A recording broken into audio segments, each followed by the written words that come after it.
restaurant.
Eita. Hello, guys. My name is Erica. Tá funcionando?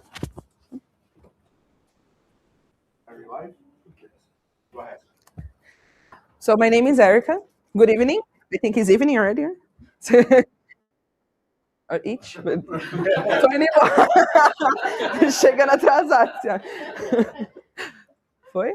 Foi? So my name is Erica. I work here at Oracle. I'm also studying cybersecurity. I'm here to talk like a short talk, okay? I'm kind of shy. It's my first time here. So welcome to Oracle. Welcome all you guys to Oracle. Yeah. As you guys know, we have Oracle for communities, right? Like we have SouJava here. We're here.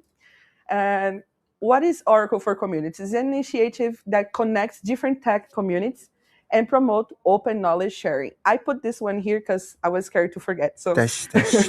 just to share with you guys. So we have all these communities. We're Java today, but like feel free to join any of the communities. Okay. I would like to share with you guys too. We really have this big event coming on May 1st, 9 a.m. in Neoquímica Arena. I know you guys know here in São Paulo. This event, like, please join and share with everyone. It's a data deep dive. It's a global event that takes place in different countries, okay, around the world. And this will be the first time here in Brazil. So it's a huge event, a very important one to make connections, to learn the new stuffs about data and then AI. So please share and join. Are you guys already got the QR code? Please? Good? Okay. So April events. Do you need me to go back? Wait.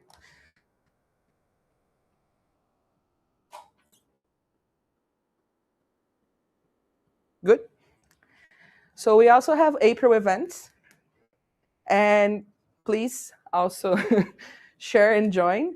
We have really good events coming. So around April, please join. And this is, you all guys know, you know this guy, right? This guy gave me the opportunity to come here today to just present an oracle to you guys. I believe you guys have the LinkedIn. Who doesn't have the LinkedIn, please join Felipe. He's our tech community leader and dev help too. And that's it for Oracle. I will pass the word to my friend here. Thank you, guys.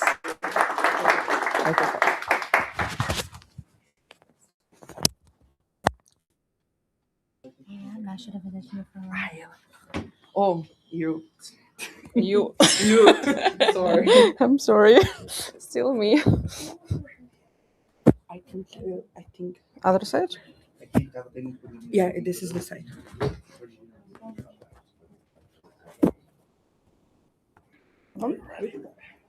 Ready. Gosh, take the pictures.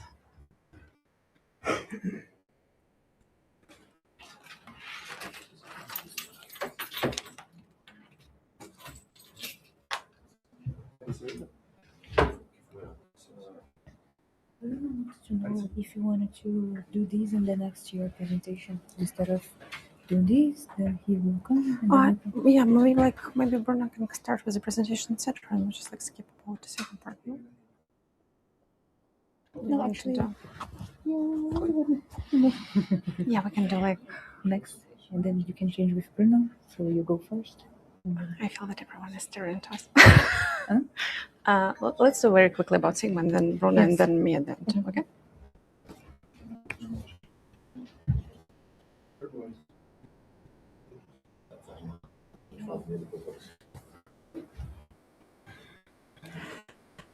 Can I? Awesome. Hi, guys. My name is Anastasia. I know that I make lots of people uncomfortable here because I have to speak in English, and it's not something that is. Why are you looking at me like that, surprised? Today is the day that our talks are in English. So that's perfect. I'm like, I love this day. Like today is the best day of the week. Yes. So no one is uncomfortable. So everyone, should put yourself there and talk in English. I'm from Sigma Software. I'm head of global operations strategy and locations in our company. Maria really asked me to do very quick presentation about Sigma Software, so I will be extremely quick here and just give you couple slides information. This is our slogan. Who we are as a company. We are a consultancy company. We are originally a Ukrainian company that is currently international. We've been working on the market for 25 actually years. Since 2021. We are in Brazil for the last 3.5 years. Pretty new here, but trying to feel very comfortable. We have an amazing team with the office in São Paulo that we are trying to change right now in a little bit other place.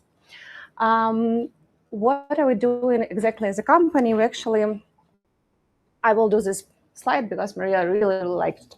So we're the group of the companies. We are doing several directions in our business, and we are working with several areas. Our main area and our main domain is the consultancy. We work with the clients around the globe, mostly United States and Europe, like Scandinavia, UK, and Germany. We do have the clients in the Middle East, but not that a lot. We're doing projects in fintech, in healthcare, in advertisement technology, in edtech as educational part, logistics, defense is quite a big area for us as of now. But we also have several companies in our group, like Sigma Software University, which is a huge educational company that doing in-house and out-house educational projects, not only about technologies, but general English courses, etc. We do have our own, it's called Sigma Software Labs. It's a startup incubator where we launching the different startups and trying then to work with their products and suggest it to our clients, and some other companies in the different domains, including Star for Life, which is a volunteering company that supports educational, etc. What's happening? Nothing. Go ahead. Okay. Here is in 2 words about our values. As a consultancy company, we do value people that work with us for a long time. We do appreciate everyone who joining us, and we want to see them grow in our company. That's why we have quite a good relationship with everyone that we are building on the trust and relationship. And this is not my presentation, so I have no idea what's going to happen on the next slide. But this is all the amazing perks that we have here in the team and within the company and the offer. And I guess, and this is the picture from our annual party. We're doing this celebration in December of our amazing office opening to have everyone from all over Brazil, Argentina, Colombia, and Mexico. Not everyone is on this picture, but you can see extremely beautiful and bright faces that joined our team recently. And that's all. And that's all.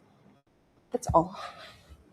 This is QR code. As everyone likes QR codes, you can scan it here. Yeah, I guess this is in 2 words about Sigma Software. And then that's all, right? And we have some Java. We have Miro and Senior Java. And here, as you can see, this beautiful lady with pink hair, she's the recruiter responsible for this opportunity. So if you want to have some talk with her, please do it. I'm sorry, I forgot this part. But it's my project. I feel very embarrassed right now.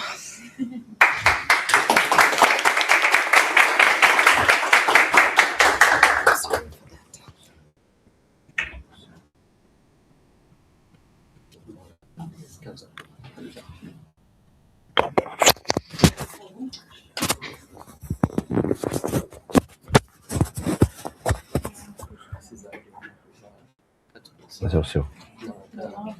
Ah, Maria, ok. Acho que vou fazer sem nada, então. Tem alguma coisa pra colocar o logo ali? Sorry. Meia hora? Meia hora? Meia hora, né? Vou tentar colocar aqui.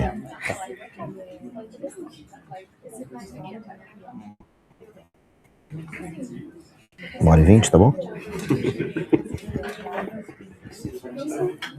Deixa eu mandar só para falar também. Eu já vou pedir para deixar o microfone. Ok.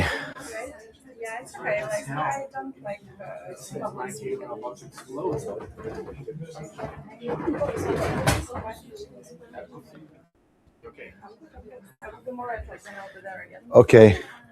I'll be here to be very close to you. How about that? I can sit closer. Yes, okay. All right. I'll just leave this QR code and I'll put another QR code in a minute there. Let me go here to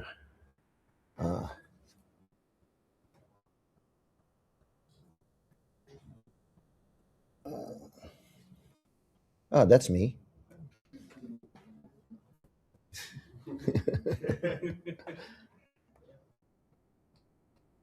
Oops. Come on. Okay.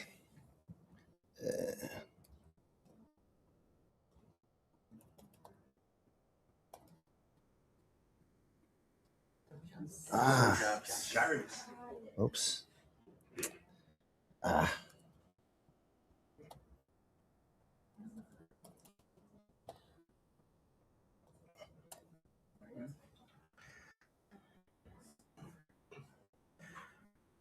Okay, good. All right. At least we have a SouJava logo here somewhere. Bruno, What? can you share a screen? No, there's no need to share screen. It's just so we can have a SouJava logo here. Oh. All right. That's it, right? All right. Okay. So they say I have 30 minutes, right? Is that it? Time starts now. Okay. Assuming my timer works. No? All right. So, hello everyone. The goal here today is to talk about your career, an international career. And so what we're going to be doing here is answering your questions about how to have an amazing international career. Right? So the question here, who here wants to have an international career? All right. Who here wants to make lots of money as a developer? All right. Good. Okay. All right. Now the question here is, I'm too close here? No, is it good? Okay. The question here is, who here is still studying? You're not working yet, studying. Few people. Okay, good. Welcome here. That's great. Who here is a junior developer? You know, have like 1, 2, 3 years of career. All right, junior developers. Hello, all of you. Who here is a mid-level developer? Now someone that, okay, everyone's raised their hand. Okay, good. Mid-level developer, right? Okay. Who here is a senior developer? All right, several senior developer. Who here is a beyond senior developer? All right, a few people. That's good. Awesome. Okay, so there's 4 people that raise their hands as beyond senior developer because I raised my hand too, right? So three people in the audience. 1 already gave a talk, right? So you're out, right? The other one here is a good friend of mine, but you're out. She said you're out. I was gonna say something else, but she said you're out. So that's it. Now, I want to invite the third guy to come here give a talk to me because we have the honor to have here a good friend of mine, Java champion, Microsoft MVP, works for Google right now, right? And a guy that built his international career. He lives in the US now, and totally by crazy chance, he was here today. So put your hands together to Edson Yanaga.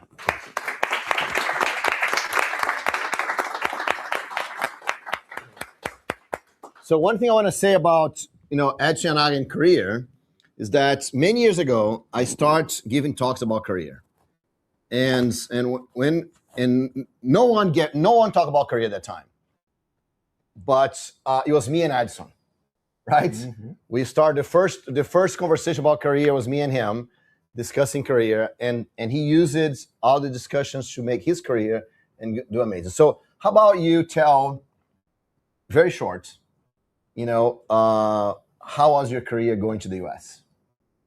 Hi, everyone.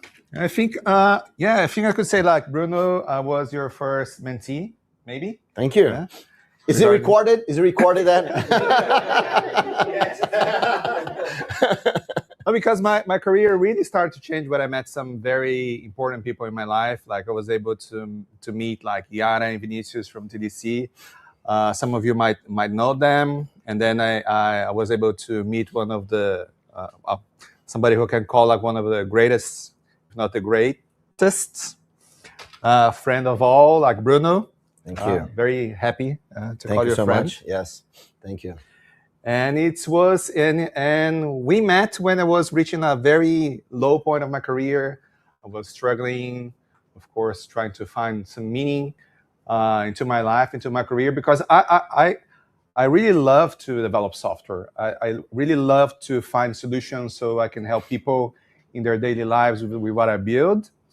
But I was struggling to find a way, because not only doing what you love, right? You need to make money too, and you need some meaning in what you're doing. So I was really struggling on that part, and I was able to find it after some years working with these people together. So that's when I started to join Bruno. First time we did something together was at Java 1 2012 in San Francisco. Yeah. We did a joint talk by chance too. By chance too. It wasn't supposed to happen. No. It was not by chance. I want to correct this, right? Because I think that's a very important thing. Edson at that time, he was broke, right? Really broke. Right. I'm not going to go into details. He might want, because But anyway, but even though he was broke, he found a way. He got a friend of his to help him out. He found a way to go to an event.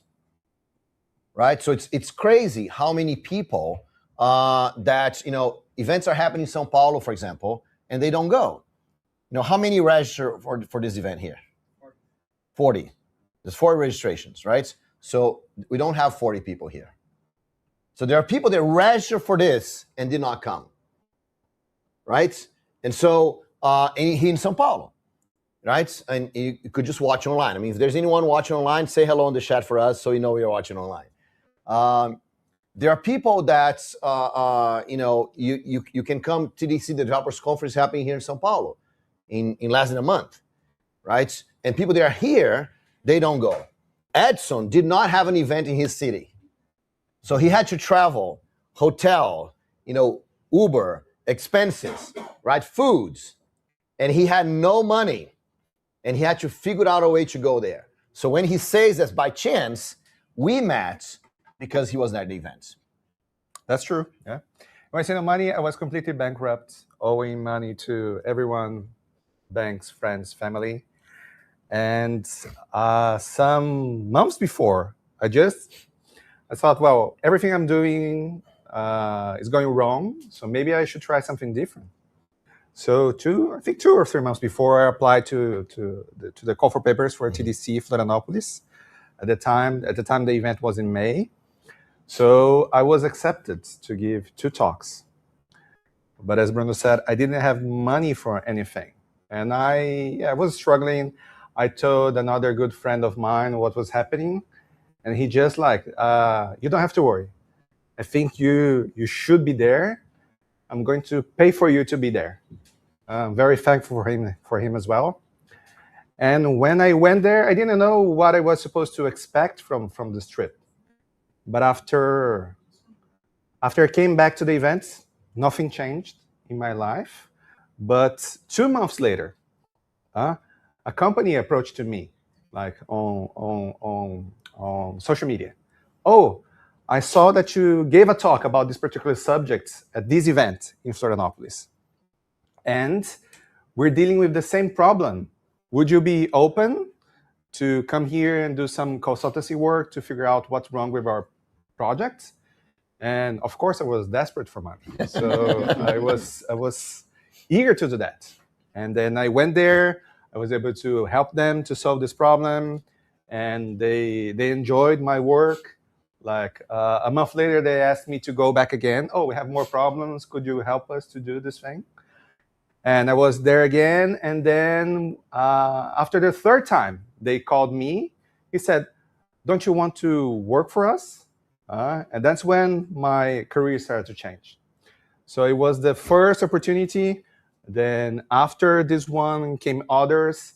Then when I started to receive this offers from different companies asking me to help them with their issues, I said, well, maybe it's working. Maybe I should invest more in this part of my career.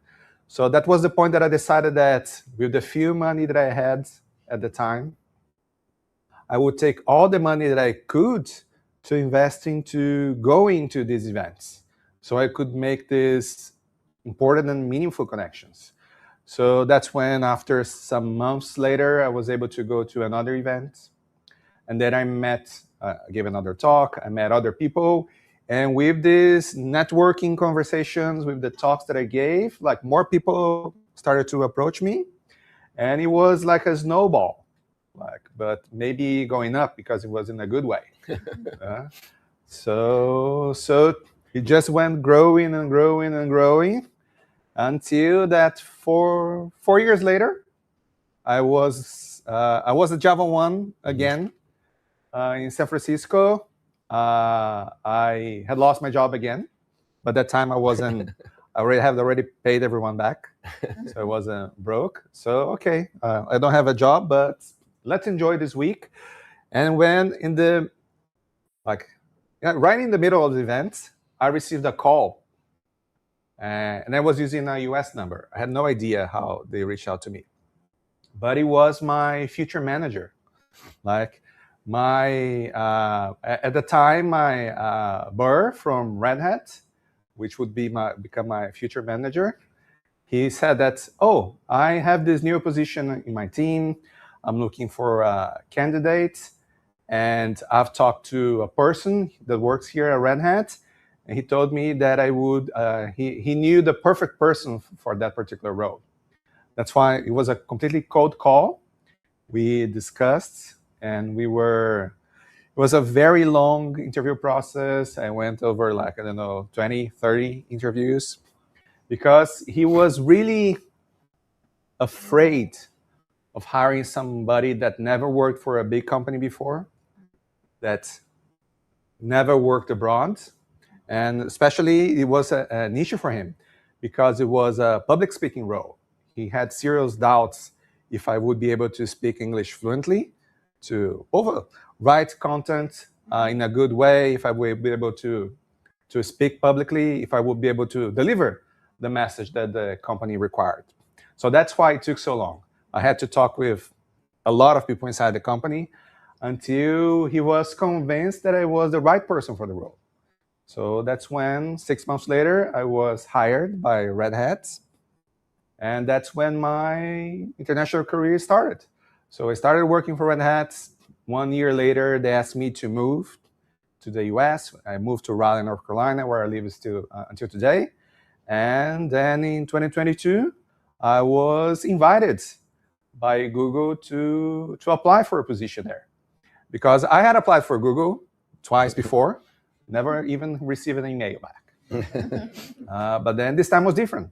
They reached out to me, oh, we have some open positions. I think you would be a good candidate. Then the conversation was different. And I could tell a lot about the process, but it was very funny because the recruiter said, oh, would you like to be part of the process? We can schedule an interview, a coding interview. I said, are you available tomorrow?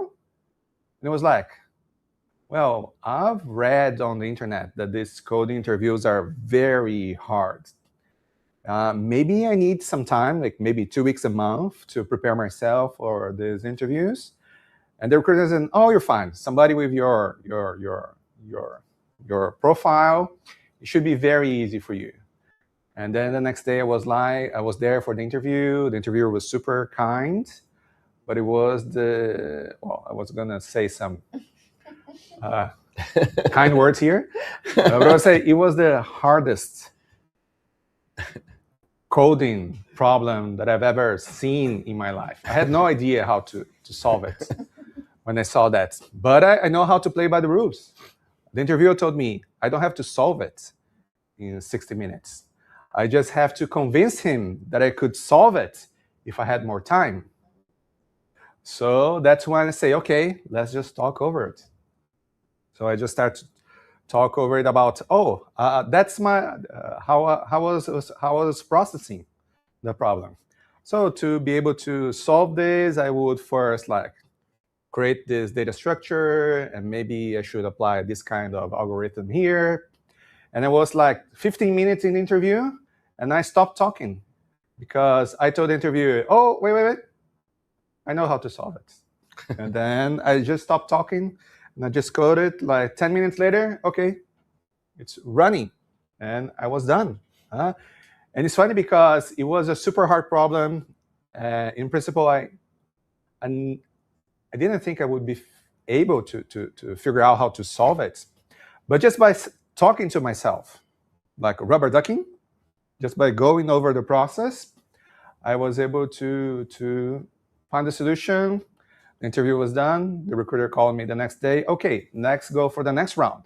But then told me, okay, I need at least a week because I really need to study for this kind of things. And then that's where I'm still today. So I'm going to be my 4th anniversary next month. And yeah, still happy to be there. Very good. I don't think it was that short, but yeah, that's my as short as I could.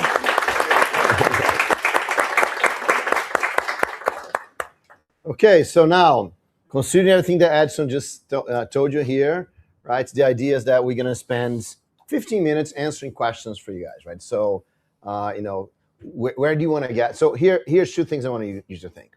One, where do you want to get? I want you to think for a second. How far do you want to go in your career? Okay?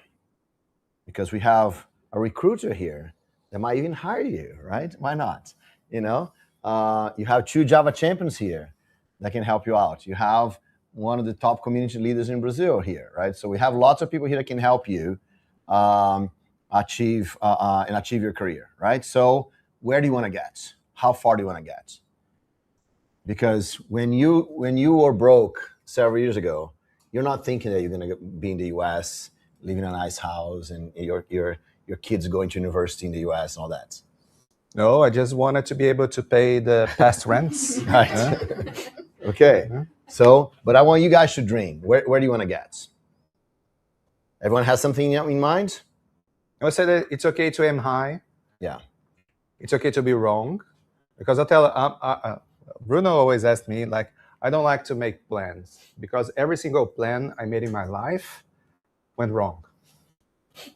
But Yeah, I you know, went wrong because you did better. but I know I want to go as far as I can. Right. So I'm always aiming higher. I'm always aiming better. So like, it's okay to aim high. It's okay to go wrong, as long as you're willing to go forward. I think it's worth it. Right. So have something in mind, everyone. Now, second question. No, I don't want to hear I don't want to hear your dream. Why I don't want to hear your dream? Because telling your dream to other people is not a good idea. Right? Because when you tell your dream, your brain's like, yoo-hoo. I'm going to say, whoa, that's an amazing dream. Oh, I want to go to the US. Oh, that's awesome. And then your brain says, okay, I already got my reward. Right? Everyone is clapping to me because I'm going to do it. So I don't need to do anymore. Right? So you don't need to tell the dream. But I wanted the second thing. Why can't you have what you want right now? What's a challenge? Why you're not in the position that you want? Because you're afraid of going to code interviews with Google? Because you have no idea who could help you with an international career, right? Because you don't have friends that could help you out. What is it? What is the challenge? Because I want to hear that.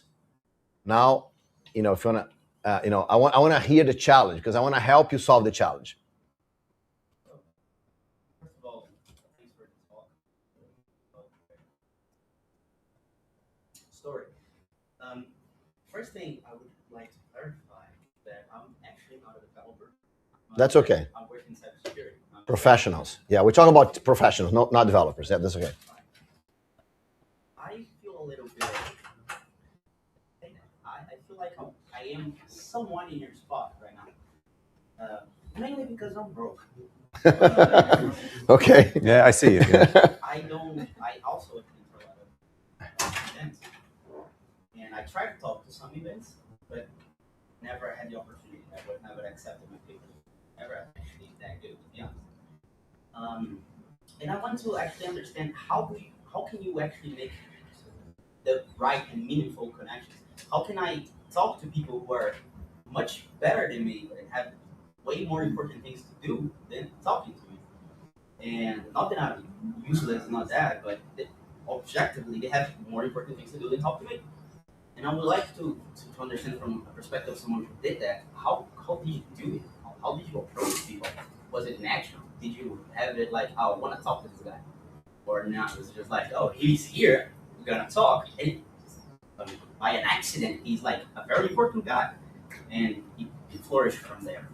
So and to answer your question, of course, my biggest challenge is that I don't understand how to make the right connections. I don't understand how to position myself in the way that I would like to be seen, although I'm working on that.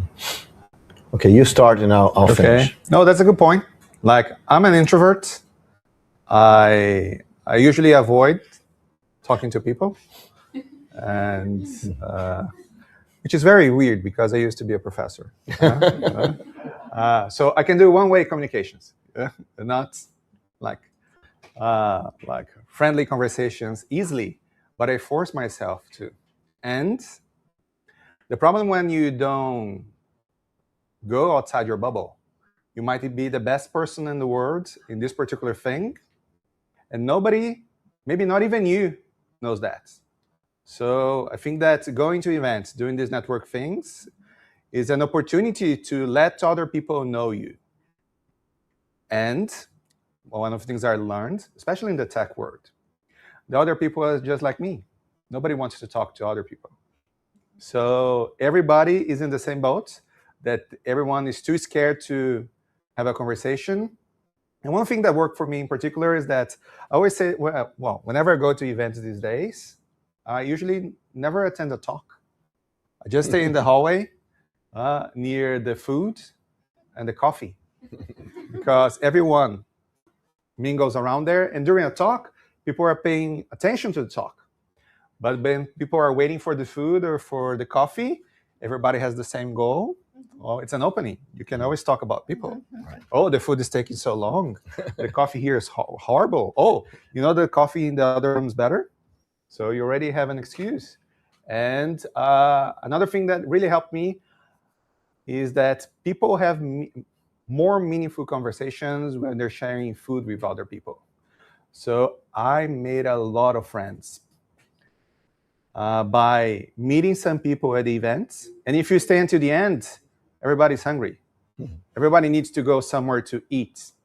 And by just like following a bunch of unknown people, random people at the event, when you're sharing food, you have I had the most meaningful conversation in my career. So I made some of the best friends I have until now. I met a lot of fantastic people. I met amazing speakers. I met people that were struggling with issues the same that I had. We were able to share ideas, how to solve that, and with a good bunch of them, especially when I was working as a consultant, these people shared opportunities with me. So it helped a lot. That's why I always try to, whenever I have some time, I like to share foods and drinks. I think it's when people are more open, because you don't share food with somebody you don't trust. So you're in a trusted or a trustful environment. So I think it worked for me. Yeah, I'm not saying it can work for everyone, but I think it really worked for me. But that's interesting because Silicon Valley, right? The huge success. It started because there's one company that started building, ships, not even ships, like just kind of the precursor, right? Transistors, all of that, and then after work, they would go to a bar, right? Mm-hmm. It was a bar. It was called the Wagon Wheel. It was a bar. Yes. Well, it was a bar all decorated with like a old farm, like wagon wheels and all this kind of thing. So people would go to this bar, and to drink and have food, all that, and then that's where they would be introduced to other people, right? And that's how Silicon Valley started, right? So in sharing food. So a couple of things here, right? So when Edson said here that we worked together to go to Java 1, for example, right? So that's the first time that he did an international talk, right? And so and the reason was because me and Vinicius had a talk approved at Java 1, and we're looking for someone that wanted to do the talk with us, right? Because Vinicius was very busy, right? I was very busy, and we needed someone that was willing to help us out on doing the talk, right? So Edson was the guy that said, I'm willing to, I can do it. I can make it work. And so a lot of it's because it's not meeting people. It's not about you. It's about them, right? So when you think about them, when you go near the food, right? You're thinking about, so everyone needs food, so I'll be where everyone needs, right? That's why you should be, right? So who do you want to meet? What are the people that you want to be close to? For example, we are here. You started by saying that you're not a developer. I don't care. That doesn't matter. But why did you start saying this? Because you came to a place where full of developers, right? So if you want to meet developers, like I work with developers. That's the work that I do. She hires developers, right? So where do we come? We come to a place that's full of developers, right? That's the same thing. So whoever you want to meet, you go to the place where those people are. You don't try to force them to come to you. You go to where they are. So you think of them, right? So what is the thing that you can do for others? What is the thing that you can help other people? How can you help the people that you want to be close to? Because in the end, that's it. Everyone, because everyone is thinking about themselves. If you think about them, you're different. Make sense? So my suggestion to you is that find out, who do you want to meet? You want to meet developers. That's why you're here, because you want to meet developers. That's great, because now it's a good place to meet developers and say hello to people, right? Get interested in what they have to say. Don't be the guy that wants to talk about you. Be the guy that wants to ask questions. That's why I think, Edson started by saying that he's an introvert, right? And I think the introvert has a secret weapon, right? Here's our secret weapon. We spend the whole time in our lives just listening because we don't have courage to say anything, right? And so we just listen. And that's great because now that you are able to listen, you can ask questions for others and you listen, right? Now, the other person is also an introvert. So he doesn't want to say anything. But if you ask questions, he's willing to answer your questions. So now you can have a conversation, right? And I understand that many people are afraid of reaching out, afraid to come. But here's a second secret weapon that introverts have. We spend our whole life paying attention at the extroverts, right? We don't know, we are not extroverts, but we know exactly what the extrovert does. The opposite's not true. My wife is a very extrovert, and she just doesn't understand why can't you talk to people when she talks to me. She doesn't understand how it works because extroverts are not paying attention at the guy that's quiet. But you that's quiet, you are paying attention at the extroverts. So you know exactly what to do to be like them if you want to. So when you come to an event, you don't have courage, you are introvert, but at the events, you will behave a little bit like an extrovert. You're gonna ask questions. You're gonna say hello, right? You're gonna say, oh, the food is taking too long. You're gonna be the one that's gonna initiate the conversation. Because if you don't, everyone around you doesn't initiate it. Make sense? Oh, All right. I was gonna add that introverts, it's not true that they don't like to talk. They don't want to reach out. Yes. But everybody loves to talk about themselves. Right. Everybody loves to talk about the things that they love.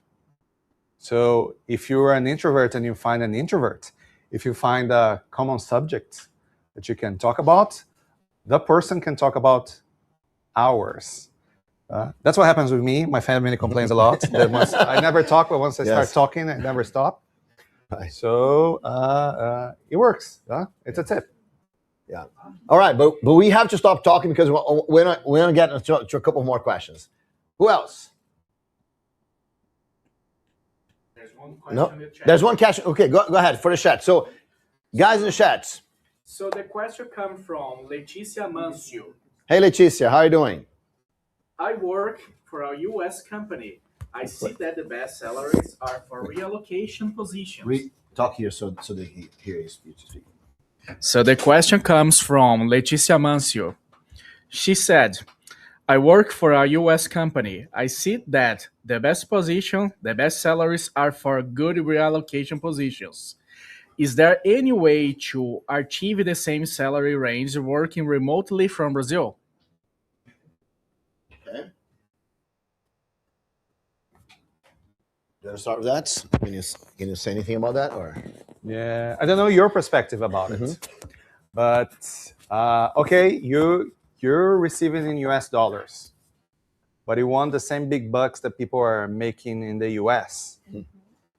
But on the other hand, if you relocate, you're going to pay in US dollars as well.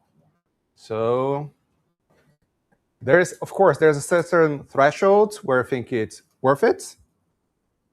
And you really need to decide if moving abroad is really your thing.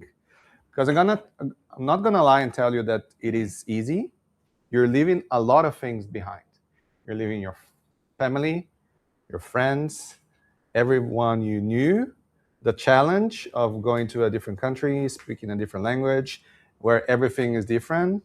The first 6 months I moved, I used to have headaches every single day, because it would be a different problem every single, and simple things. Oh, I need to put gas in the car. I need a driver's license. I need to buy medication. Yeah? I need to go find a pharmacy. And then you realize that you don't buy medication there like you buy here. It's completely different. I'm sorry, but she was asking about archive the same salary range work remotely. We're gonna. Yeah, we're gonna get that. Yeah, that's okay. We're gonna get. So to that. I don't think it's worth to the company to, what? They're paying US salaries because the person has a US cost. Mm-hmm. And to compete in the US market, they are paying US salaries. Mm-hmm. For them, from a company perspective, and I might be completely wrong about it, I don't think they would pay the same big bucks that they pay in the US, because they don't have to.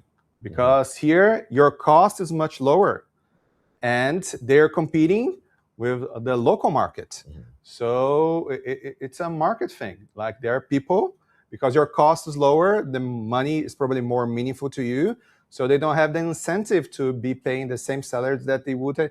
Even myself, like, if I moved to New York City or California, I would be making 20% more.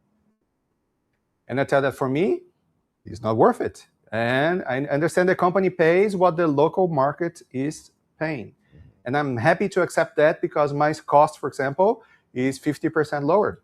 So in the end, I'm making more money than if I would be working in these two big centers.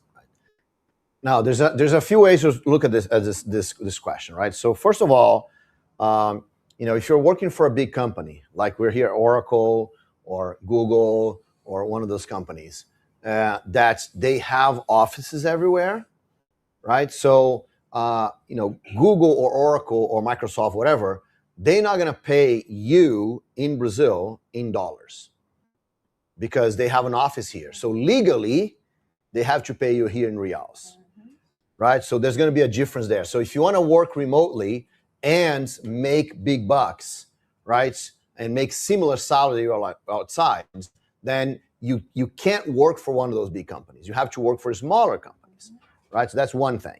The second thing, Edson is 100% right. It's a question of competition, right? So, for example, if I can come to Brazil and there is 100 amazing developers and I can choose one of those, and because I'm paying in dollars, I can choose some of the best ones, right? I don't need to pay the same thing that I have to pay in the US.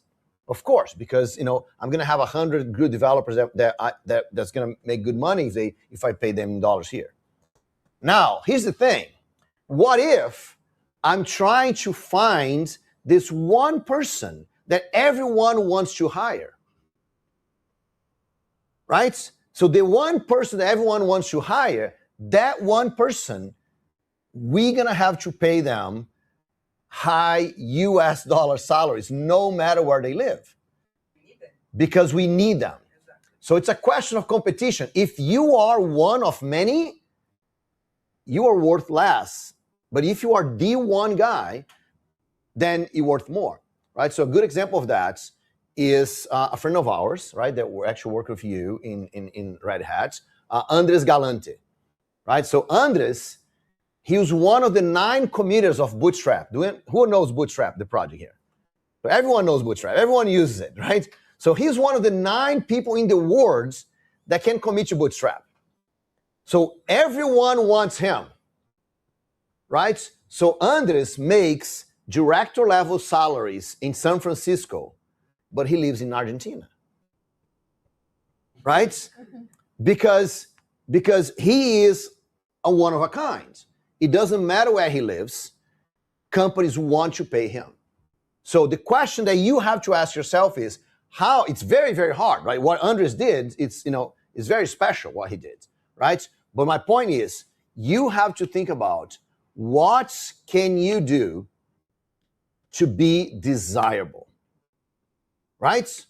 If you heard well what Edson told here, he got a call when he was in Java 1, he got a call on his US phone number. There's a temporary number that he bought a SIM card. No one has his number, and someone called him there to hire him for Red Hat, right? And then Google called him and said, apply, please. So when you are desirable, when people want you, then you can go after the big numbers. I'm not saying it's going to be exactly the same, because maybe it doesn't need to be the same, right? But you can go after the big numbers if you separate yourself. Okay? We're already late here. One more question. Last question? No more questions there? Yeah. Leticia, does that help? One more question here, guys, for you. Go ahead. I have a question. Yes. name is Bruno. Nice to meet Hey, Bruno. And, Nice to meet Shara. and my question is based on your answer now. So what can I do? What can I make to be a desirable professional in the beginning of my career? Okay, good. You know, we can be desirable in lots of levels of our career, right? Even in the very beginning. You want to start with that, and I'll finish, or? Well, you need to be visible, and I think we said that multiple times. I actually have a gift for everyone that's gonna give a good answer for this question. I know one thing that helped me, and I know that can help a lot of people, for example, is open source. If you try to contribute to open source projects, first you learn a lot because you need to read code that was written for probably some of the best developers in the world. You can learn a lot from reading open source. And if you have the chance to contribute to something, to be part of a group, to join the mailing lists, that's how people start to recognize your name. This guy is asking a lot of questions. Maybe he's just annoying, or maybe he wants to help, because these people working in open source projects, they're desperate for help. So maybe he's asking so much, maybe we could give him a chance. And then when a company that is using that particular open source project asks those developers, because they're already employed, is there someone that could help me with this particular one? There's this new guy from the list that's in the beginning he used to be just annoying, but now he's asking smart questions. He's helping out. So maybe that's a point. That's one way doing open source, like trying. And I think no amount of knowledge is too small that is not helpful to anyone. And you can try to share in a user group, in an event, something that you discovered by yourself. And because you had this moment, this epiphany, it works, it's helpful. Maybe it could help other people. If it's not relevant to other people, you won't be accepted, and it's okay. But maybe you are. You never know until you try. Maybe then some people will find you, and that's the same story that I told you. Yeah, I know. Visibility is very, very important, right? So, I think what you need to build is a little bit more than visibility, because as part of that visibility, you need to build your reputation, right? And so that's what I'm going to show you guys here, because I have here a gift for everyone. I have what I call the reputation formula, right? 7 things you need to do to increase your reputation, 3 things you need to decrease to increase your reputation. I'm going to give to all of you here, right? So trust, visibility, it's one of them, right? But what you need to do is that is build a reputation. What is reputation? Reputation is what people believe about you, right? And so if you are a helpful person, people are going to believe that you're a helpful person, right? And so Edson said, for example, you can share something that you know, some insight that you have. Of course, if you have an insight, that's great. But we never have insights, right? We don't even know what we're doing here, right? So we never have insights. But here's the thing. You are here watching, 2 Java champions, a recruiter, an amazing developer. We have lots of, you're watching people here. The person from Oracle. What did you learn here? What did we say that connect with you? Because you can go back, right? It's the beginning of your career. Are you a developer right now? Are you a junior developer? Are you a student? What you are? You're a junior developer, right? So you can go back to your company and say, guys, I watched yesterday a great presentation and I learned this thing here. It doesn't even need to be like an original idea. You have to share what you know. The idea is not to share some new things. Share what you know. And you learned something today, share right now. Get right now, take a picture and post on social media. But not just take a picture and post on social media like lots of people do. We're making jokes there, people taking pictures, right? And so people come in and say, let's take a picture. And they go take a picture and put on social media. It's me with someone else. That's great for you saying this, but why do I care? Why me? Yeah, so why me? That's seeing that picture. Why do I care? What do? You put a picture, but you say something. Ed Chianaga said this at the event. You know, I was showing this to my mentees a couple of days ago. I have a tweet that I posted during Java 1, right? And it had 140,000 views, right? And, you know, the numbers were kind of crazy, right? And it's not me saying anything. Is that, you know, I took a picture from the guy from Microsoft and I wrote what he said and put on Twitter, right? Because what happens? There's thousands of people that were not there. There's way more people that are not here than people that are here, right? So even though this is being recorded, being transmitted, there's lots of people that not know what we're saying here. If you get that one phrase that makes sense, not to anyone, to the people that you want to be visible to. That's the question. Who needs to know you?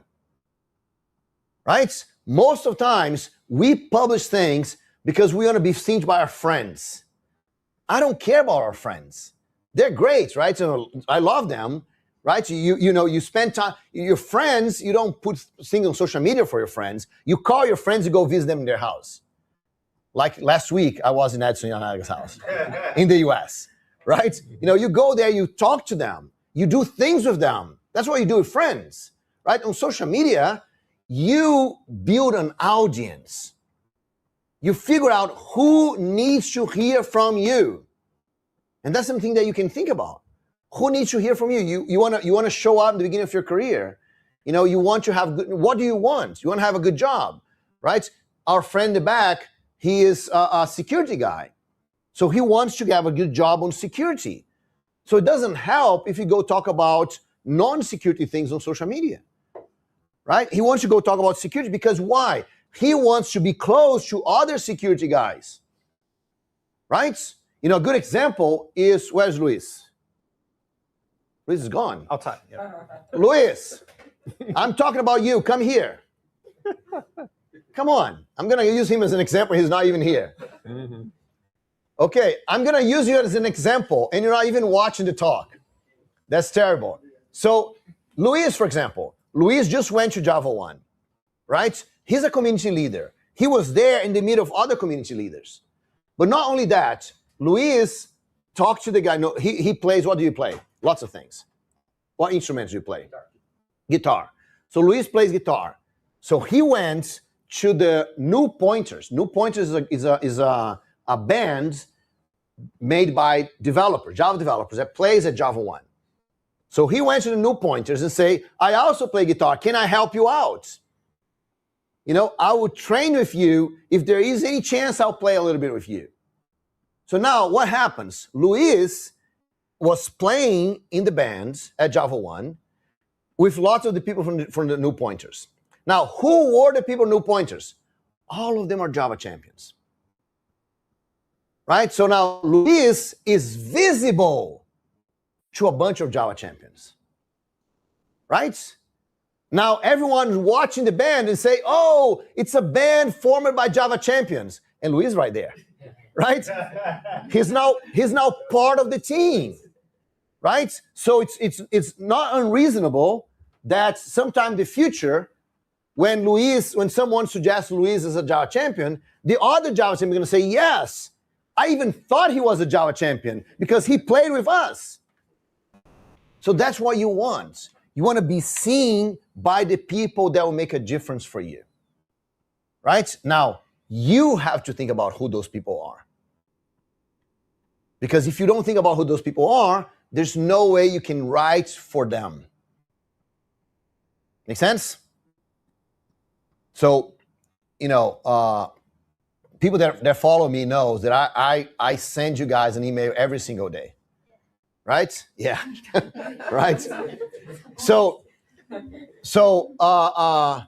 now when people ask me, so how do you write this? Because when I write in the email, I'm thinking of you. right?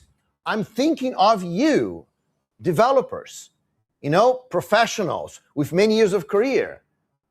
That's my audience, senior, post-senior developers with many years of career. So for me, when Adson comes here and said, oh, I read your email this morning, right? When one of the top evangelists from Oracle messaged me and said, oh, I love your email that you sent us today. When a Java champion sent me, like a Java champion sent me this morning and said, oh, Bruno, that was great, great to hear about that from you. So it's because the right people are listening to what I'm saying. But for that, you have to think of them. Because it's not about you.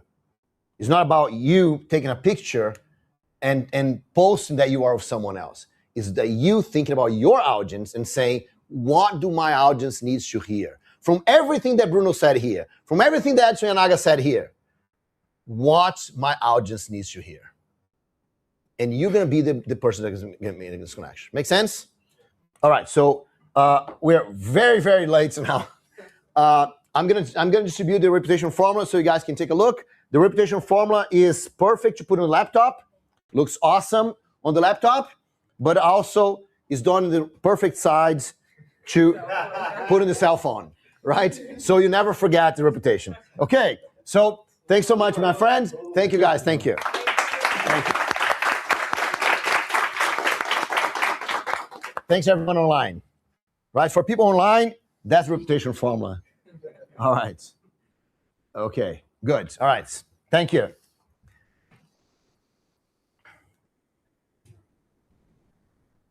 Okay. Luis, it's you. Oh. Give the microphone to them.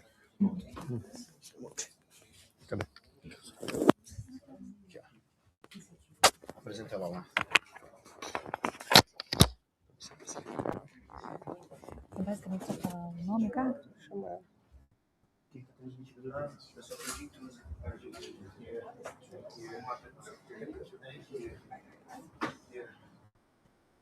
Tá em PDF. Tá no, você vê no alt-tab. Só que tem que... Você falou que tá. Show on the screen. You're so smart.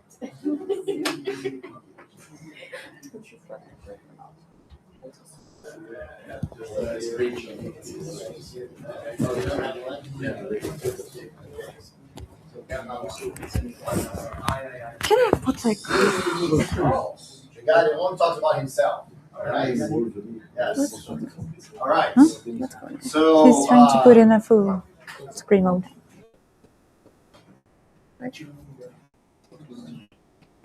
So for some people to raise their hands, me and Luis, we're helping people out with their careers, right? So I work with people that have over 15 years of career. If that's you and you want to have a conversation, I'm offering for you right now a free one-on-one conversation with me.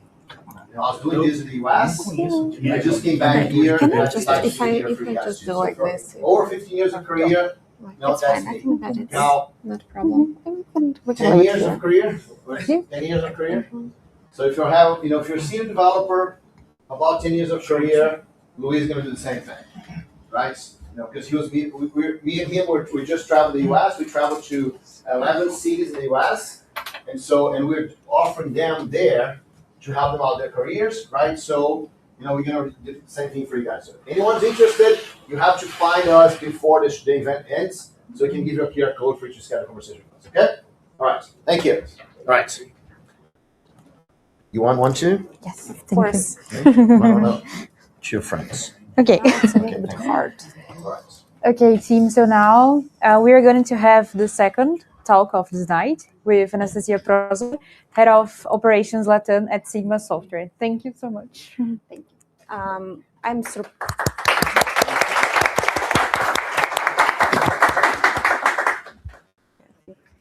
I'm surprisingly nervous today, and talking after Bruno and Professor in the past, that helpful. Like, to be honest, in this process. And actually, Bruno, like, I've never seen the more extrovertish introvert in my life than you are. So, you know, it's not fair to say that you're an introvert. We practice a lot to pretend. You hide very well, you know? We know very well how to pretend. Okay, I don't believe that we have lots of time, and surprisingly have lots of pages. So I'll try to make it, like, you know, short and sweet at the end of the day, and take as many questions as it's possible. Microphone is fine? Okay, perfect. So just like, I don't want to do like lots of things about myself, because apparently it's very bad for your reputation based on the slider and sticker. But in general, why I'm talking about hiring an international career, because I've been working for the last 12 years doing basically interviews almost every day. I can speak louder. Unfortunately, not that good at speaking very loud, Bruno. But I think that, like, you know, I hope that it's fine if somebody doesn't hear me, but we have like 5 chairs here, and you can switch a seat a little bit here. So like what I'm doing, basically I'm doing the hiring process. I'm on the side of the hiring managers who are making decision if you guys, after all the technical stages and all the interviews, are going to make it in the company. And what I want to talk a little bit more about is just like, in general, whenever we are interviewing some candidates from the different locations, and it's not only like Brazil, it's lots of countries in Europe, in United States and Canada, etc. Like sometimes, especially actually in Brazil, and people who just start international company, like they quite often say that like one of the motivation to actually get to the interview, it's like start international career.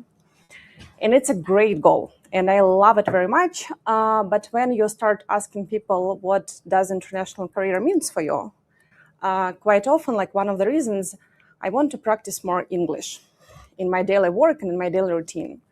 And international career, it's not about English at all. In general, like international career, it's quite a complex thing. And basically it means that you will cooperate with lots of different cultures and lots of different companies and teams at the same time.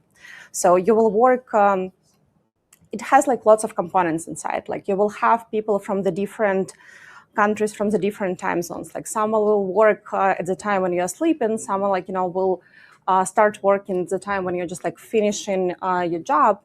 And it takes a lot to mingle all of that at the same time.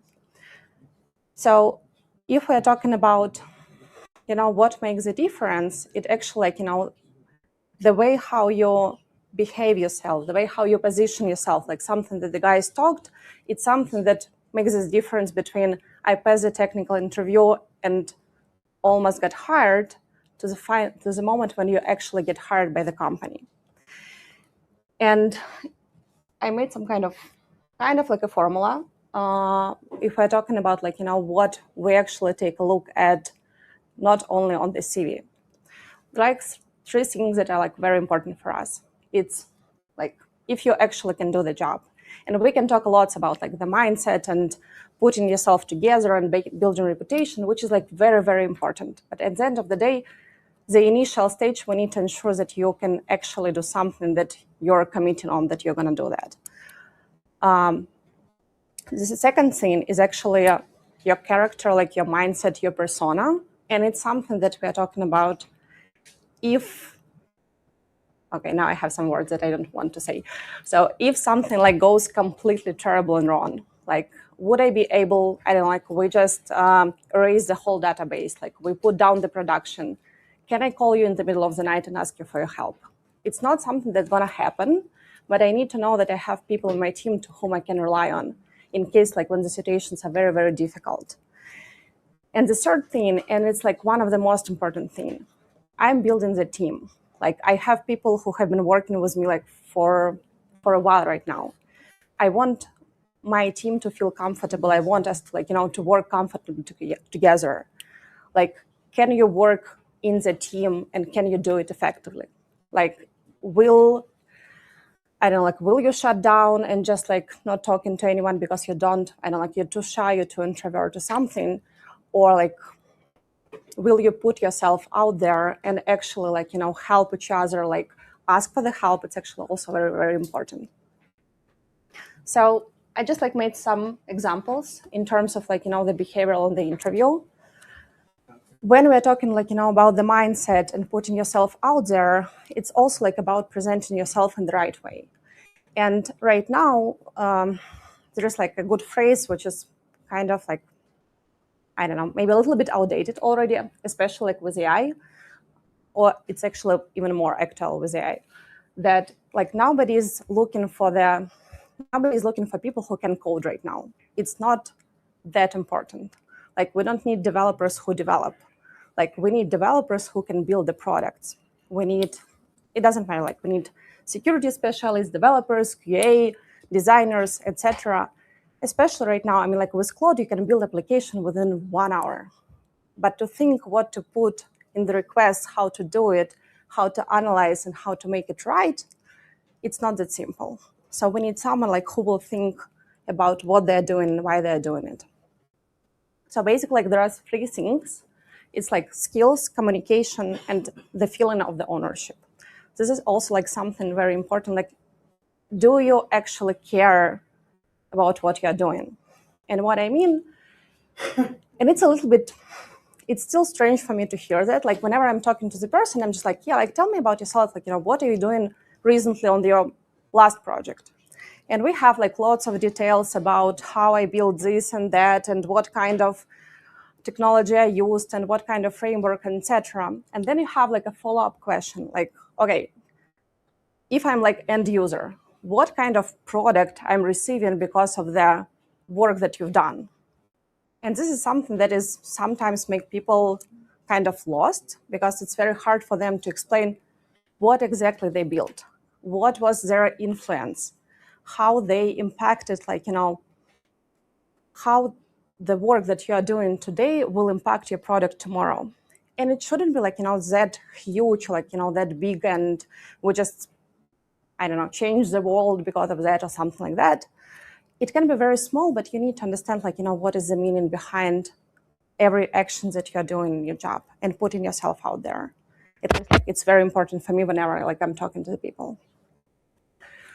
So if we're talking about the projects and what the clients says, like what the, I don't know, product companies says, etc., there are like some things that are very, very important. Like, it's time zones flexibility. Whenever you're working with a company that is outside, it doesn't matter, like if it's like US-based company in California, which is like the worst time zone ever, then you might have like some companies in Sweden, and I used to live in Seattle, like I know what I'm talking about. Like in Sweden, in India, whatsoever, like most likely the bigger the company, the more like different countries you would have in the same team. And you need to be flexible. Flexible doesn't mean that you need to change your time zone like completely in terms of working.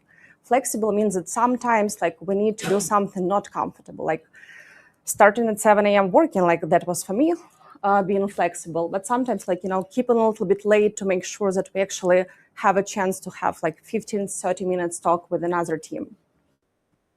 We need to communicate. And we're all the time like talking about communication. And whenever like we're talking about clear communication, it's not just about this kind of talk, you know, like me feeling nervous about that. It's a little bit like about another. So whenever you just like need to ensure that you can create this clear and absolutely constant flow of communication from the morning till the end. Like what you start doing with, like whenever like you start your day, what are you going to work on? Within a day, like what are you doing? When you finish, like what you've done and what you're going to do tomorrow. It's not micromanagement. Like it's just you create the environment when people understand where you're at and understand what's happening in the project and in the team. And it's like something very simple, but sometimes like very hard at the same time, especially like when you're like dive very, very deep into your thoughts, like, you know, you're like, I don't know, have a complicated task for several hours. It's important to make check-ins, because people who is like outside on the other part of the, I don't know, world, they don't see you. They don't know what they're doing, what you're doing. And then sometimes can feel that I don't know, you're out, you're like focusing on something else and etc. And it creates a barrier between you and the team. Though at the same time, it's very important to be independent, which is sometimes like, I don't know, confrontational, I might feel. But you need to be able, like, not to rely on your team all the time, because again, they can be like on the different part of the world. And cultural nuances. I know that sometimes it might feel that it's not that important, but like whenever you're working with another company, like you need to understand where this company came from. Like each culture, each country, they have their own specific of communication. Like something that might be extremely, I don't know, acceptable here might be extremely offensive in another culture. And in opposite way, like sometimes something that, like the feedback, how the, I don't know, American companies give the feedback here might be extremely offensive to you, but they don't mean anything bad, because like this is the way how they operate. We have the team in Uzbekistan, which is like a Middle East. And if I behave there like I'm behaving here, I think that half of the team will leave the company right tomorrow, just because like they are very different, because of the very different reasons. You don't need to be the expert in this culture. Like I'm still learning about Brazil. Like I'm still learning Portuguese, which is very bad. That's why I'm talking English. But at the same time, like knowing some kind of small things that is acceptable for the culture, like it's important. The earlier you start, like, discovering that and understanding it, the easier it will be for you, not only to get the job, but actually to keep this job in the future. This is example. Okay.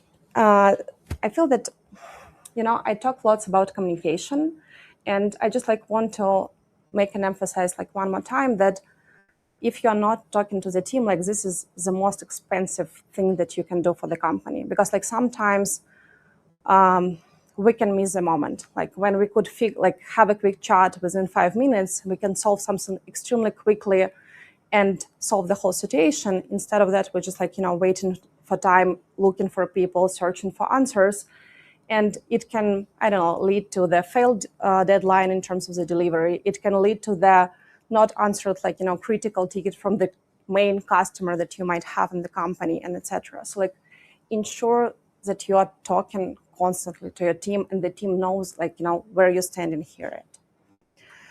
I have quite a lot of tables here.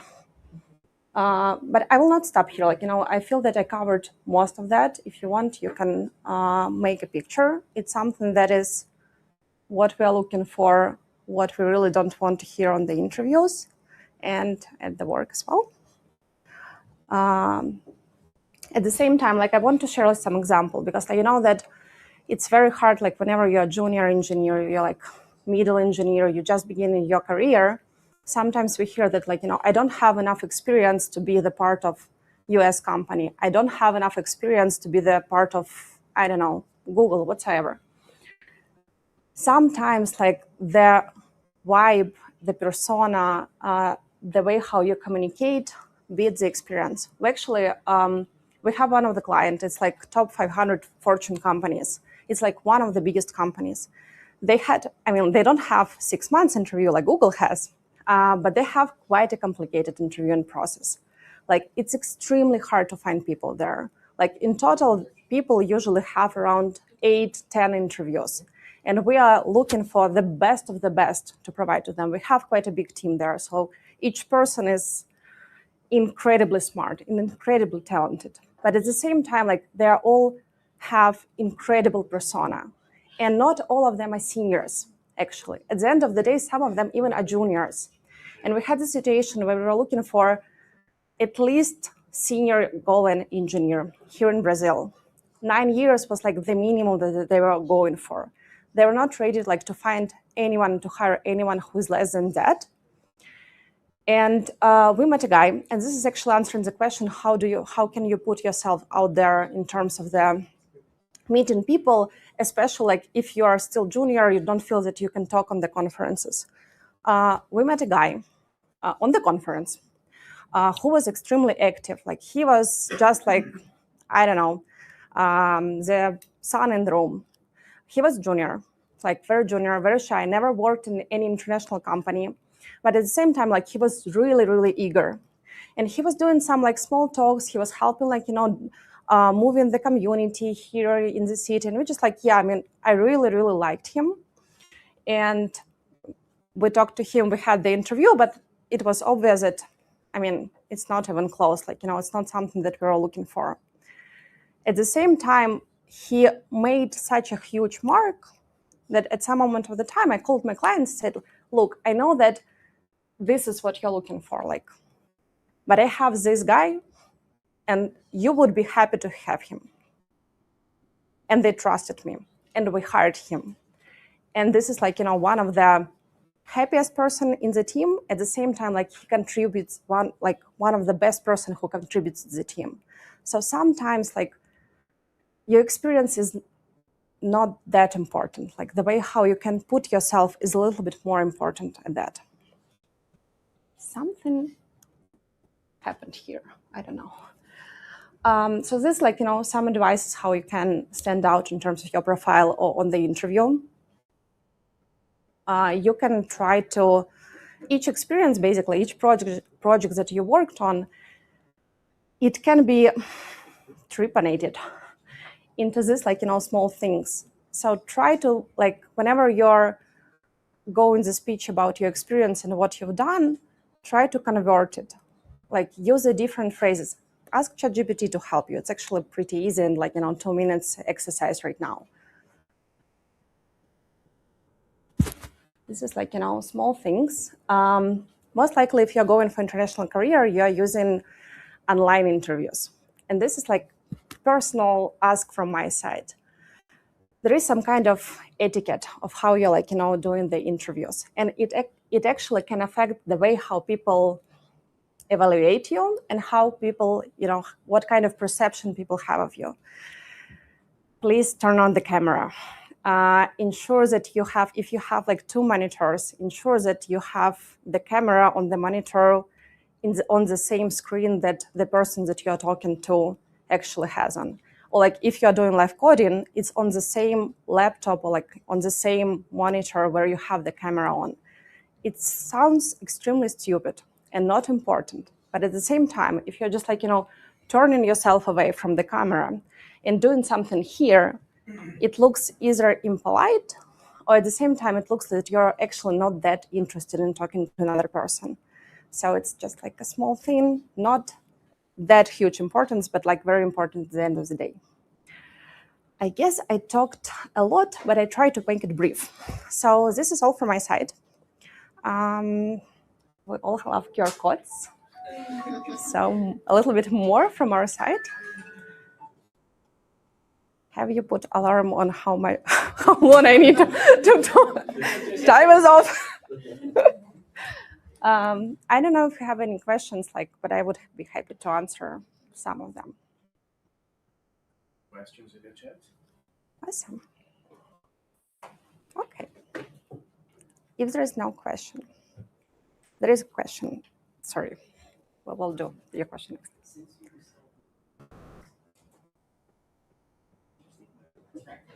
Mm-hmm.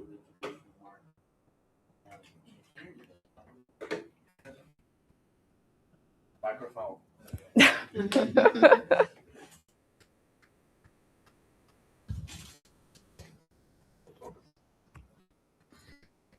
So, as I was saying, since she was talking about what is interesting in a person to the international market, I would like to understand, we've talked here about going into events and trying to know people face to face, but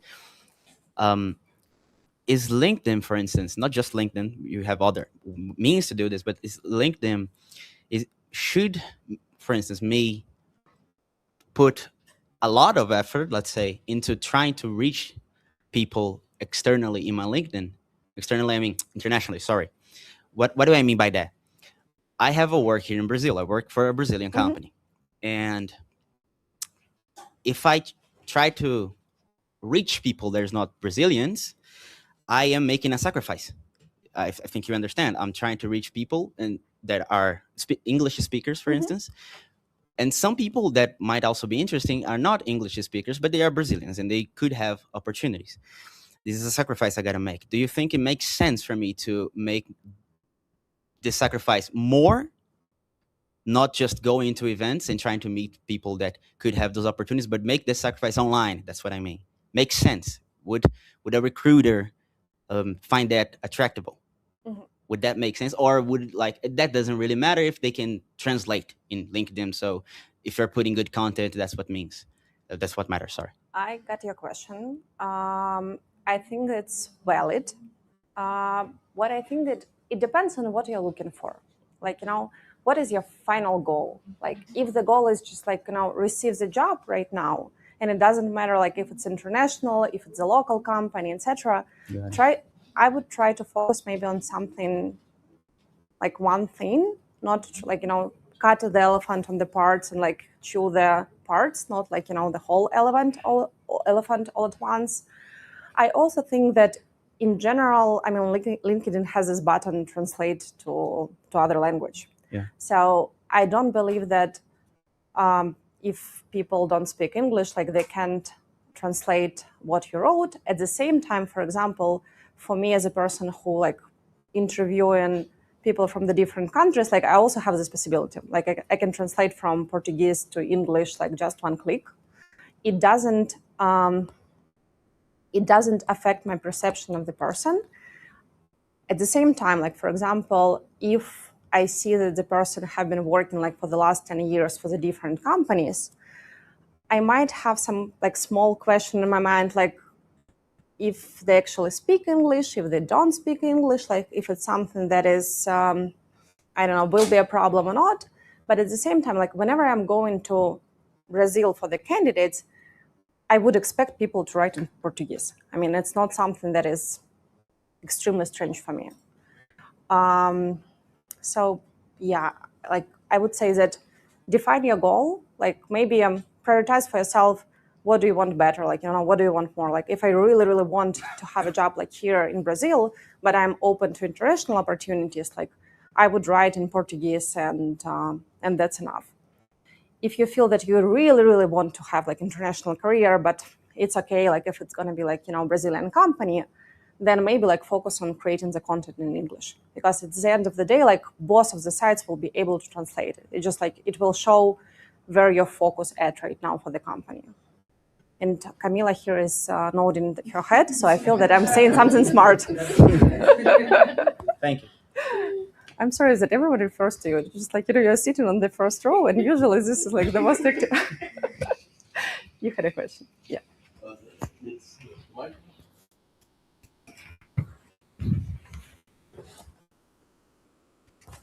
Yeah, thanks. A great presentation, by the way.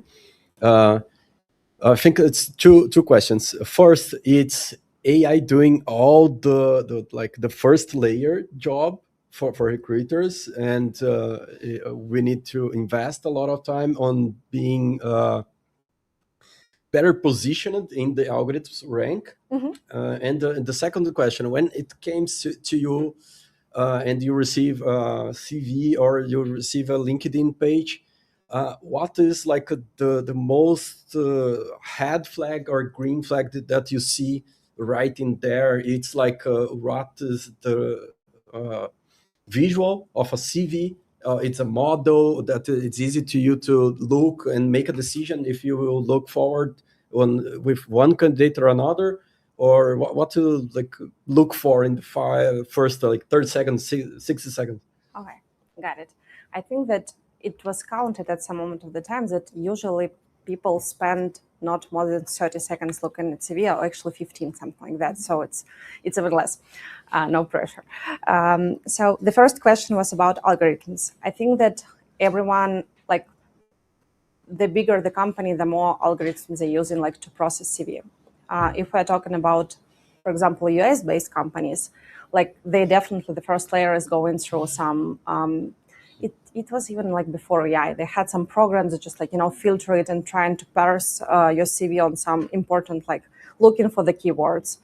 And like in US, they actually have some kind of like, standard type of formatting the CV.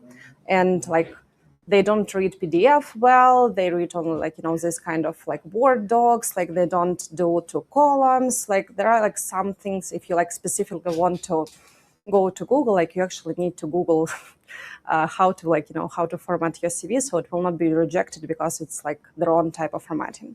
If we're talking about like smaller companies, I think that the more and more companies are using AI to do the first level.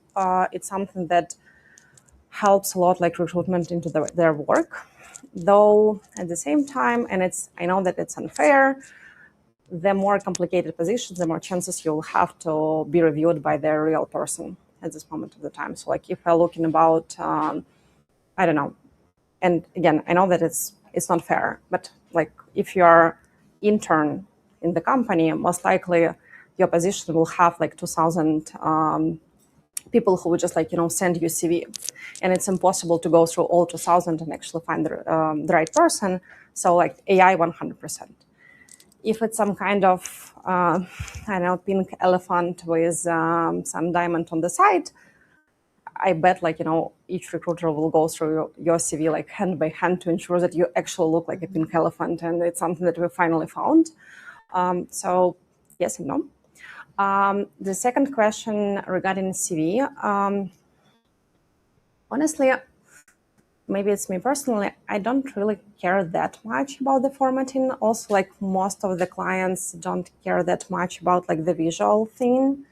Like you can put it, I saw some terrible CVs, don't do that, but like, you can, yeah, I think that like the most important thing that I'm usually looking at is just like, if I'm able to catch the bad idea of the CV like within the first 10 seconds. Like if you have experience since 1991, like don't put all your projects that you've been working, if it's like been, I don't know, like 40 of them, like nobody will read this, never.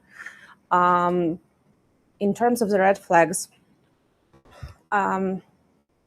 I don't like job hoppers. So like for me, like the shorter projects, like the shorter period of the time you've been to the company, like it's a red flag. Like especially if it's kind of I don't know, a tendency. So for the last 4 years, you've changed 4, 6, 8 companies. For me, it's a big question mark. I know that some of the markets like have specifics. Like for example, here, as Camila to tell me all the time, that if it's been like, US-based type of company, usually they have 1-year contract, and like that's why person actually changing their project every year. But for me, still, it's hard. So like, I would appreciate seeing the reasoning. Maybe if it's like your case, then maybe like, try to explain what's happened. So the person would actually understand that it's not the way how you behave. It's just like, the way how you experienced happened to be. Drastic changes in technologies. I think that like, when you have one project for 1 year and you have everything there, just like from Java to Delphi to all the frameworks in the world, like in front end and etc. Like sometimes we see it when project, I don't know, like you did one small feature on this technology and then you put it there, and it just like it mixing up everything. So I wouldn't do that. So just like short, clean version, and that's a green flag for me. Okay, thanks. Thank you.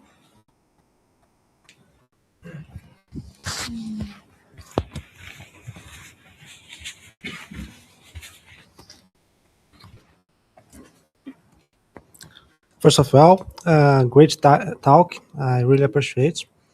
And second, let's think in a profession that followed all of your notes in the presentation.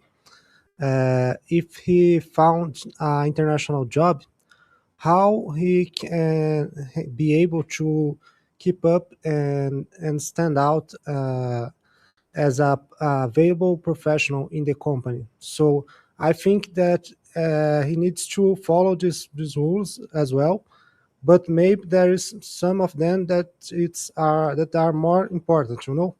What is your thought about? Thank you for the question. It's actually a very good question. I think that, and I might be wrong, and I'm sorry in advance. I think that sometimes, like what we have sometimes with my teammates from Brazil, they feel that for the first couple of months, they need to be kind of invisible. Like, don't talk too much. I'm new here. Like, I'm not, we have people who have higher seniority, who have been with the company like forever. So we just need to wait, like do our job, like do it good. But at the same time, don't, I don't know, make yourself like really up there and put yourself up there, because they're like afraid that they will be considered as arrogant, or that they're sharing their experience when somebody is like more senior in the team or something. So I think that is like one of the biggest mistake in general. Whenever like you're joining the company, you're joining the team. If you really don't feel comfortable putting yourself out there right away, just like ask if it's okay for people if you do that. But in most cases scenario, you actually need to start talking more and having more attention, like asking questions, like suggesting your ideas, sharing your feedback in terms of like, what do you think about this type of architecture? If it's some kind of retrospective session and you didn't even have a chance to be the part of everything what been developed there, just share your experience. You're most likely here for a reason. And especially right now, like nobody is hiring someone just to do, I don't know, a simple job, just to fix bugs or something. If they hired you, they saw something in you. Most likely they liked your, I don't know, way of thinking. They liked your experience. They feel that you will be valuable for the team. And if you think that, now it's your time to prove it. Because for them, it also can be, we hired this amazing, bright person who was looking at the camera and making jokes and sharing all the stories about themselves, and then he disappeared for some reasons. So this is something that I would advise. And again, if you don't feel comfortable, just like ask if it's okay. Thank you. One question from the chat.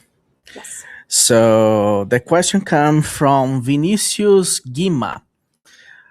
I will try to remake the question, okay? There's some mistakes here and something I don't understand. So by the context, here in Brazil, managers often requires faster and faster code delivers. So Brazilian soft developers making a lot of gambiarra. In America, you can say workaround or do a MacGyver. So that's how it works here. So the question is challenging, yeah, but yeah, Got it. a lot of shortcuts. So All right. so in America, how do they work? They used to work like that, or they have high quality delivers. Do you want a funny answer? Or do you want like a real one? I don't know. Like I will continue looking here. Thank you for the question. It's like, have you tried to use some of the applications? Have you ever tried to use Teams, Microsoft? Thank you so much for my friend who is developing it. No, I mean, like, it depends. It's I don't know if you really want the serious answer. I mean, it depends on the company. If it's like startup, everyone really doesn't care what kind of quality you would have. Let's do it quickly and just like put it in the production. If it's something big and nice and shiny and beautiful, maybe not Microsoft Teams. But like then you would put lots of effort there, and you would actually try to avoid all the shortcuts. But you can also like take a look at the code of the company and see what is the way how they used to work. Some photo session happening here. It's okay, like you can. So guys, any questions so far? No, we're good. Thank you so much. Thank you. Thank you, guys. Thank you.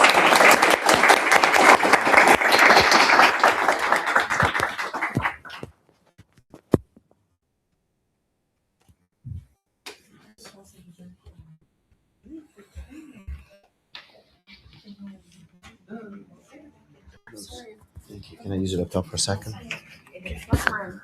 It's not yours? It's mine. Okay. Thank you. All right. So, so guys, just one last, oops, here, right?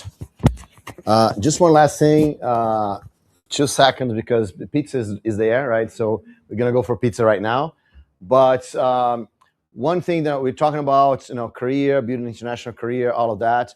One of the things that SouJava is doing, we do have a group of people that, as you know, everything that we do here in SouJava is free, so you can come here, it's all free, etc.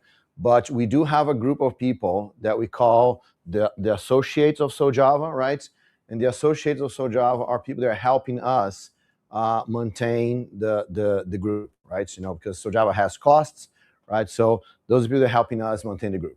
So for those people here, we run a series of mentorships. So every month we have a different mentorship with, many of them are international mentorships, many of them are Java champions. We have me and me and Elder Moraes. I kind of, I have Edson, Elder with H, right? Elder without H, Elder with H, right? It's like, okay. But anyway, me and Elder Moraes, right? We do a career mentorship for this group, right? We have a Discord, a special Discord channel for this group to participate. So so if you want to be close to those guys, right? And lots of people are asking, how do I get close to them, right? Our friend over there, how do I get close to people, right? So it's an opportunity for you to do this. So that's the website here. We have a 30% discount right now for you guys, right? And so you have several workshops, right? So there's a site that you have access, right? There's an exclusive site. So if you want to do this, the site is eu.soujava.org.br. So eu.soujava.org.br. If you want to, just go there and you can register to be a SouJava associate, right? It's helping us, and we're gonna do all that we can to help you. Okay. All right. So if you can put on the chat, please. Sure. Yeah, no, there's no. I usually put a QR code on the page, but that one doesn't have. And so yes, but it should be a QR code. And if you want, so I'll give a QR code. How about that? I'll put a QR code. Right. So if you want, I wrote a book called The Developer Career Master Plan, right? That is, it has 15 steps for you to build your career. And I wrote this book with Heather Vancouver. She's one of the most influential persons in the Java world, right? So she's responsible for the JCP, the Java Community Process. So if you are interested, I do have, let me put a link here. Oops, wrong URL. careermasterplan.dev. No? Oh man, it's missing an N. This keyboard is kind of weird. Oops, no. Okay.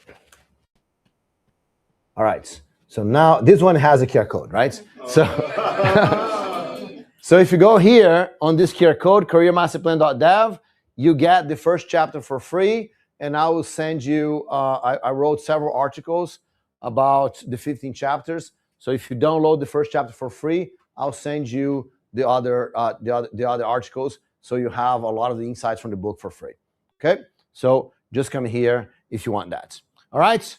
So thanks everyone that's online. Thanks for all the team here that's organized everything, and pizza is served. You did not come here with us. You were watching remotely. So hopefully you're going to order pizza for yourself, because if you had come here, you would have free pizza. All right. So thanks everyone. Thank you.